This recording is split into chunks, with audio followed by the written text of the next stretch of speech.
Estimados amigos, es un gusto saludarles. Les habla como siempre su amigo el doctor Javier Barba. En esta ocasión vamos a analizar un poquito cuál es el estado de los muertos. Realmente hay aquí algunas preguntas que nos podemos hacer. Es si los que han muerto están ya gozando de la vida eterna. ¿Qué dice la Escritura? Vamos a analizar también si es que realmente en la muerte hay memoria, hay sentimientos. Recuerdo en un cementerio, en la fachada, en letras grandes, decía: aquí se acaba el odio, el amor y la envidia. ¿Y realmente es esto cierto? ¿Sucede eso cuando morimos? ¿Se acaban nuestros sentimientos como el amor o el odio, la envidia? ¿Qué pasa con los pensamientos? Vamos a ver cómo se originó la vida primeramente. En el libro de Génesis, en el capítulo 2, el versículo 7, nos dice la Escritura que cuando nuestro Señor, nuestro Dios, Jehová Dios, dice, formó al hombre, lo formó del polvo de la tierra. ¿No? Esta fue la materia de la cual estamos hechos, y esto la ciencia lo confirma, ya que en nuestro cuerpo tenemos restos de todos, a veces minerales como sodio, calcio, fósforo, potasio, magnesio, etc. Entonces lo formó al hombre del polvo de la tierra y sopló en su nariz aliento de vida, y fue el hombre un ser viviente. O algunas otras traducciones no dicen que fue un ser viviente, sino que el hombre se convirtió en un alma viviente. Como cuando uno dice estuvieron en aquel estadio o en aquel lugar, hubieron 5.000 almas, 4.000 almas, ¿no? No eran espíritus, sino eran personas como usted y yo. Entonces, así se originó la vida, cuando Dios tomó la materia, el polvo de la tierra, del cual estamos hechos, y en él le dio la corriente vital, que fue el espíritu, y el hombre se convirtió en un alma viviente. En la naturaleza vamos a encontrar algunas cosas que también, cuando se unen, se forman otros compuestos. Por ejemplo, tomo el hidrógeno, tomo el oxígeno, y se unen dos moléculas de uno, otra del otro, y tenemos el agua. Entonces, si separo, tengo hidrógeno y tengo oxígeno, pero en este caso, ya cuando se unen, tengo otro compuesto totalmente diferente, como cuando uno tiene un bombillo y junta a ese bombillo la corriente eléctrica, y en ese momento tenemos luz, ¿no? Entonces, así sucede, se originó la vida. A la inversa, ¿qué ocurre cuando morimos? En el libro de Salmos, en el capítulo 104, Salmos capítulo 104, el versículo 29 dice: escondes tu rostro, dice, escondes tu rostro, se turban. O sea, cuando Dios, diríamos, deja de mirarnos, cuando Dios dice que le puso término a nuestros días, como le puso un lugar hasta donde tiene que acercarse las olas del mar, dice que le dijo: hasta aquí llegarás y no pasarás. Y así efectivamente las olas van y vuelven hasta ese punto. Entonces dice acá: escondes tu rostro, se turban, les quitas el hálito, el aliento de vida, y dejan de ser y vuelven al polvo. Entonces la muerte es lo inverso. Dios retira el espíritu. El espíritu no es algo que tenga pensamientos, ni sentimientos, ni emociones. Es simplemente el hálito de vida, la corriente que nos da, que nos permite vivir. Y al quitarse el hálito de vida, entonces volvemos o tornamos al polvo de la tierra. En ese mismo día también, entonces, nuestros pensamientos. Vamos a ver qué sucede con nuestros pensamientos y nuestros sentimientos. Por ejemplo, en el libro de Eclesiastés, en el capítulo 9, el versículos 6 y el 10, por ejemplo, dicen acá: quitas, o también su amor y su odio y su envidia fenecieron ya. Es decir, cuando ocurre la muerte, los sentimientos como el amor y el odio o la envidia fenecieron ya. Es decir, perece. La persona que descansa, que va al sepulcro, entonces ya no ama, no odia, no envidia. Todos los sentimientos que la persona podría tener sobre alguien o sobre algo no existen más. Su amor, su odio y su envidia fenecen. Ya nunca más tendrán parte en todo lo que se hace debajo del sol, dice la Escritura. Es decir, las personas que bajan al descanso, que mueren, ya dejan de tener conciencia de lo que sucede en el mundo de los vivos, ¿sí?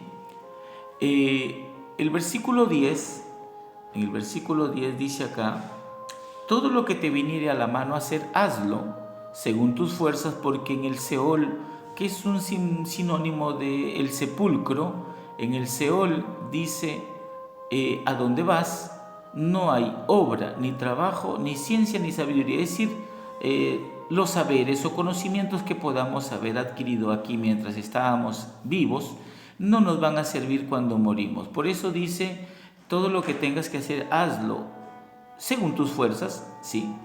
Porque allá a donde vamos, porque dice que otra parte de la Escritura dice que los que viven saben que han de morir, pero los muertos nada saben, Entonces, allá donde vamos, al Seol o al sepulcro, allí no hay obra, allí no se trabaja, no hay nada, ni trabajo, ni ciencia, ni sabiduría, no hay conocimiento, no hay nada que podamos hacer o que el conocimiento nos sirva.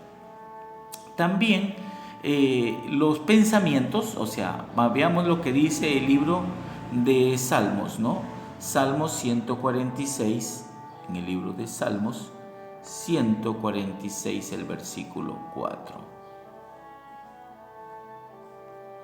Dice así: pues sale su aliento, dice, sale su aliento y vuelve a la tierra. En ese mismo día perecen sus pensamientos. Entonces, cuando Dios retira el hálito de vida, cuando el hálito de vida se va del hombre, en ese mismo día, en ese mismo instante, en ese segundo, sus pensamientos deja el curso, el hilo del pensamiento. Entonces, vamos a ver más adelante qué concepto nos dio Jesús acerca de la muerte también.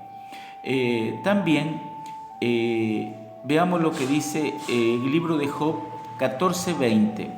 Si los muertos, por ejemplo, saben lo que les sucede a los vivos, Job 14, versículo 20, dice,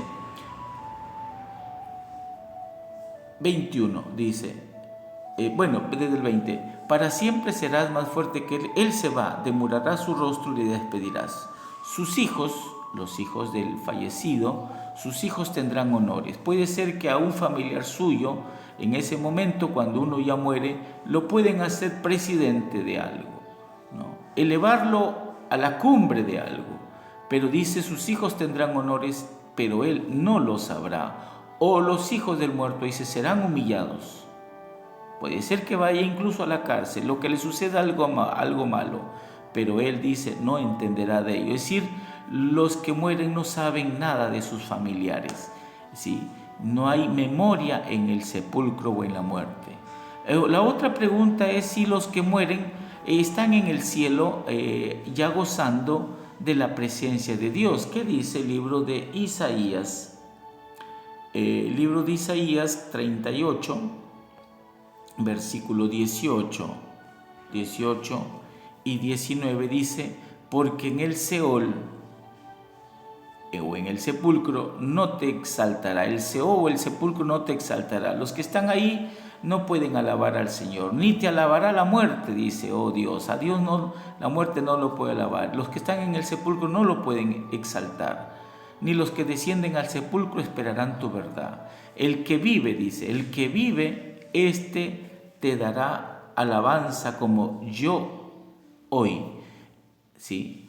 Entonces, los que viven pueden alabar a Dios, los que viven pueden exaltar el nombre de Dios, pueden predicar, pueden hacer todas las tareas que tienen que hacer, dice, pero los muertos no pueden hacer, porque en el Seol o en la muerte nadie esperará la verdad de Dios ni alabará al Señor. Por otro lado, veamos de dónde vienen todos esos sentimientos o esas preguntas o aquellas afirmaciones que dicen que algunos se comunican con sus familiares muertos o en algunas sesiones incluso espiritistas, algunos traen a los familiares, esos medium espiritistas los traen y uno los puede escuchar. La Biblia habla el caso, por ejemplo, de Saúl, cuando a través de una pitonisa, la divina de Endor, lo hizo traer a Samuel, ¿no? Y dice, yo veía a Samuel que sube de la tierra, ¿no? Entonces, esto es totalmente falso. ¿Quién es el que ha propagado esta mentira de que los que mueren realmente no están muertos, sino que siguen vivos, tienen conciencia y nos pueden ayudar o les podemos hacer consultas?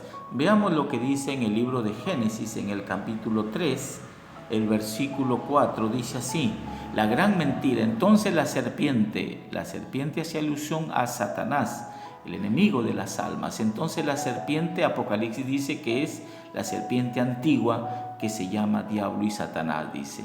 Entonces la serpiente le dijo a la mujer, no morirás. Dios había dicho, el día que tú comas de este árbol, morirás, ciertamente morirás. Pero la serpiente, Satanás, le mintió. La gran mentira que le dijo a la mujer, a Eva, fue, no moriréis, sino que sabe Dios que el día que comáis de este árbol, serán abiertos vuestros ojos y seréis como Dios, conociendo el bien y el mal. Pero a partir de este momento, esta mentira ha seguido su curso y hoy día, a través de muchas civilizaciones y de muchas culturas y de muchas filosofías, promueven que cuando uno muere, no muere, sino que sigue vivo, que tiene conciencia, que tiene el curso del pensamiento, sigue, que esa persona nos puede ayudar o le podemos consultar alguna situación que estemos pasando los vivos. Pero esta es una mentira.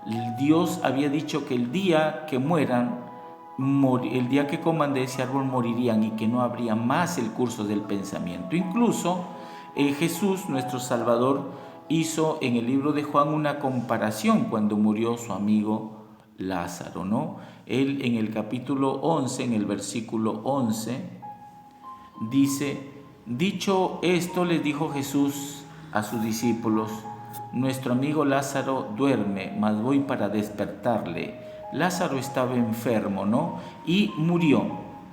Y Jesús le dice a sus discípulos que Lázaro estaba durmiendo y que iba a despertarle. Entonces los discípulos le dijeron, Señor, si duerme, despertará o sanará. Pero Jesús decía esto de la muerte de Lázaro, y ellos pensaron que hablaba de reposar del sueño. Entonces Jesús tuvo que ser claro y les dijo, Lázaro ha muerto, ¿sí? Entonces Jesús comparó la muerte con el dormir. ¿Por qué? Porque cuando uno duerme, realmente en ese momento, cuando estamos profundamente dormidos, el hilo del pensamiento no hay pensamientos, no hay sentimientos, no hay emociones, estamos totalmente dormidos, ¿no? Inconscientes, y eso es lo que sucede cuando morimos, no hay conciencia, pero hay una esperanza para aquellos que han muerto en la esperanza o en el temor de Dios, esperando la segunda venida de Cristo. Dice la Escritura en el libro de Primera de Tesalonicenses, dice así, en el capítulo 4, versículo 14 al 16, dice, si creemos que Jesús murió y resucitó, porque Él es nuestro modelo a seguir, y esta es la esperanza que nos ha dejado Jesús cuando murió. Esta es la esperanza de los que mueren firmes o fieles al Señor. Si creemos que Jesús murió y resucitó, así también traerá Dios con Jesús a los que durmieron en Él, a los que han bajado en la bendita esperanza de su segunda venida. Aquellos resucitarán con su segunda venida cuando Él venga. No están gozando los muertos, no están gozando por más fieles, por más temerosos que hayan sido del Señor, no están gozando de la vida eterna, están esperando, estaremos esperando, si es que bajamos al sepulcro, la segunda venida de Jesús. Por lo cual dice acá, por lo cual lo decimos esto en palabra del Señor, que nosotros que vivimos, que habremos quedado hasta la venida del Señor, no precederemos o no nos adelantaremos a los que han muerto, ¿sí? Dice, porque el Señor mismo con voz de mando, con voz de arcángel y con trompeta de Dios descenderá del cielo, y los muertos en Cristo, ocurrirá la resurrección, resucitarán primero, dice. Luego nosotros, los que hayamos quedado, es que si los que estén vivos hasta ese momento, seremos, dice, arrebatados juntamente con ellos, con los que han muerto. Dice, y seremos arrebatados juntamente en las nubes para recibir al Señor en el aire, y así estaremos siempre ya con el Señor. Por tanto, alentaos los unos a los otros con estas palabras. Esa es la esperanza. Entonces, esperemos que a través de este estudio, pues todas las dudas o algunos conceptos equivocados, algunos errores que hayamos tenido acerca de la muerte, pues puedan haber sido despejados. Deseo que Dios esté bendiciendo la vida de cada uno de ustedes. Vamos a orar. Amado Dios, te damos las gracias en esta ocasión por permitirnos conocer esta verdad y saber que hay esperanza mientras estamos vivos, como dijo nuestro Salvador Jesús, que vendría un día para llevarnos y estar para siempre con Él. Quédate con nosotros, Padre Santo. Despeja todas nuestras dudas y danos el deseo de prepararnos y de avanzar y progresar en nuestra vida cristiana. Te lo pedimos humildemente, por Cristo nuestro Salvador. Amén. Muy bien, deseo que Dios esté con cada uno de ustedes bendiciéndoles. Nos vemos en otra ocasión.